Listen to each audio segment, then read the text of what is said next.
Partisan politics, division between lawmakers and the nation's leader, high-stakes legislation, and questions about the future.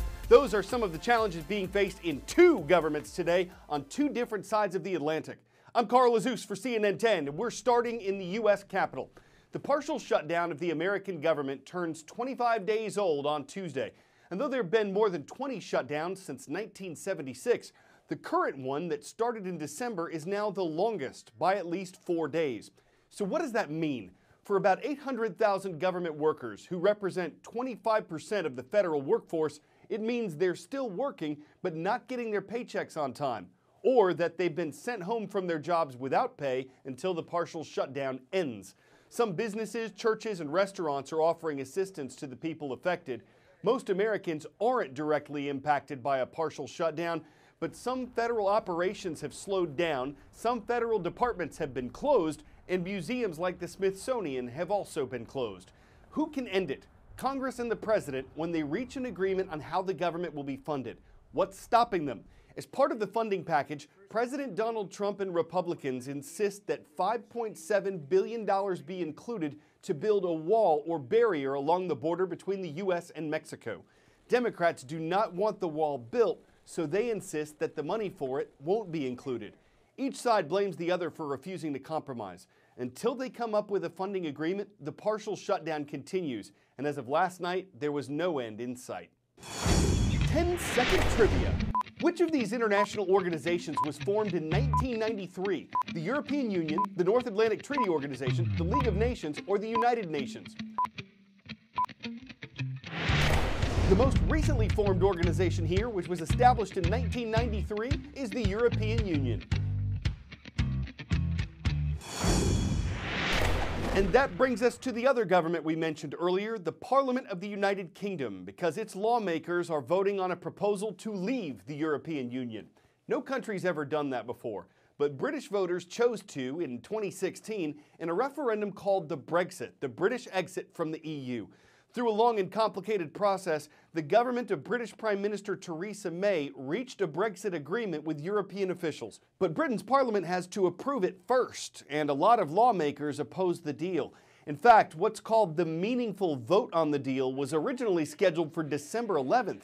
But because it looked like Parliament was going to reject it at that time, the vote was delayed until this Tuesday. Prime Minister May has been working to shore up support for the agreement. Her political opponents have been speaking out against it. If Parliament rejects the deal, Britain is still scheduled to leave the EU on March 29th. But what's called a no-deal Brexit could lead to a lot more uncertainty and instability surrounding Britain's departure from the European Union. So officials from around the world are closely watching what happens in Europe today.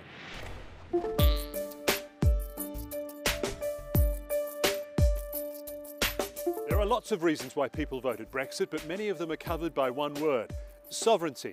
Brexiteers don't like to share it, from how many fish you can catch to who gets to live here and which court ultimately has the final say over British citizens. Many Brits get pretty cranky at the idea of having to follow rules and regulations set in Brussels, often by people they haven't voted for. Well, no one knows exactly. Parliament's wrestled power back, and the Speaker is now breaking with parliamentary convention, so it's even harder to tell the direction than ever. Hardline Brexiteers still want a clean break from the EU, while more pro-EU MPs want to try and mitigate the economic impact of leaving. All the while, Theresa May is still struggling to discipline her party and command authority, and it seems the only thing MPs are willing to unite on is avoiding a no-deal Brexit. The Prime Minister wants one thing: the deal she negotiated with the European Union to pass Parliament. Then Brexit can begin on March 29, 2019 at 11 p.m. If her deal passes, there will be a nearly 2-year transition period, where the United Kingdom will essentially be held to the same rules as before, as they try to negotiate new trade relationships before December 2020. After that, the United Kingdom will be essentially on its own, no longer subject to European rules on things like trade or immigration, or to the European Courts of Justice. it's no secret that the EU regrets Brexit and sees it as a historic mistake. If a country as large and as powerful as the United Kingdom wants to leave a club in which it helps shape the single market and benefits from security cooperation, among many other things, what does that say about the club itself? Nothing good. And so from the start, the EU's approach has been damage control. The British pound has slumped since the UK voted to leave the EU, and it could fall even further in the event of a hard or no-deal Brexit. Now, that may be some good news for tourists hoping for a cheap trip to the UK, and for some British businesses which are export-heavy. But it's bad news for many. The cost of living for Brits is rising as imports become more expensive, and it's a similar story for some British businesses which have to import raw materials. Plus, all the uncertainty over what the future trading relationship will be between the UK and the EU, well, that's forced some businesses to already hit their contingency plans. Big banks, for example, have already moved some operations from the UK to the EU. If Theresa May's deal gets approved, then Brexit will be partly sorted on March 29th, then a little bit more sorted sometime before the end of 2020. Simple. If she fails, as most people expect she will, a few things could happen. She could try renegotiating with the EU, her government could collapse, there could be a general election, a second referendum, a request to extend Article 50, the scrapping of Brexit altogether, or even a no deal.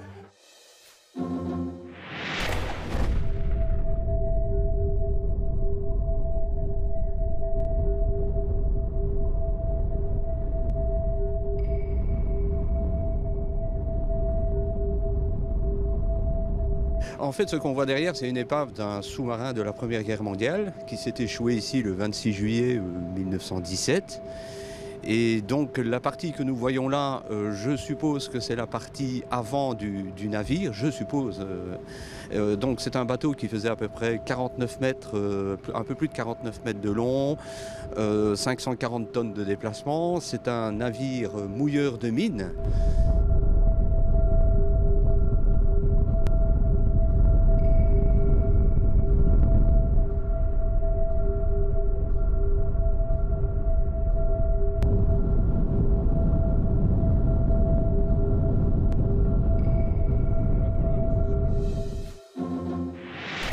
Something's missing in about 1,000 public schools in Los Angeles, California.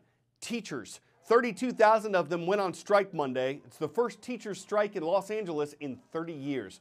Both the teachers' union and the school district say they want the same things: smaller class sizes, higher teacher salaries, and more counselors and nurses.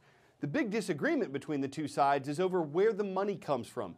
The union says the district has more than $1.8 billion in reserve funds. It wants the district to use that money to raise teachers' salaries and hire more workers. But the district says it's already planning to spend everything it has, including the reserve, through the year 2021. Both sides have made some compromises, but not enough to avoid the strike, and they blame each other for that.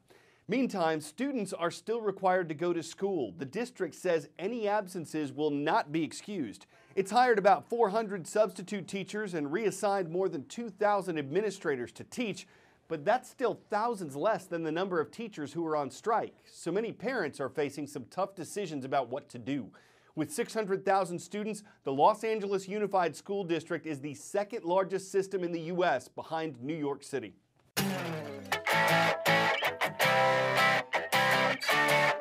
Usually when people ask what you've got under the hood of your car, they mean horsepower. This is an entirely different animal. A man in Florida discovered the boa constrictor when he went to do some work on his SUV. And then we called a couple different organizations to remove it. They either couldn't or they wanted to charge more than he could afford. So a neighbor stepped in with a coat hanger and used it to tote away the stowaway. Car trouble can always be dangerous, but this was downright constricting. He had no idea how the intruder snake in. It left him with a Cadillac of options, and he just didn't know how else to escalate it. Thankfully, he didn't own a Viper, a Cobra, a Cougar, Jaguar, or Barracuda. That would have been much more cause for concern. I'm Carl Azuz.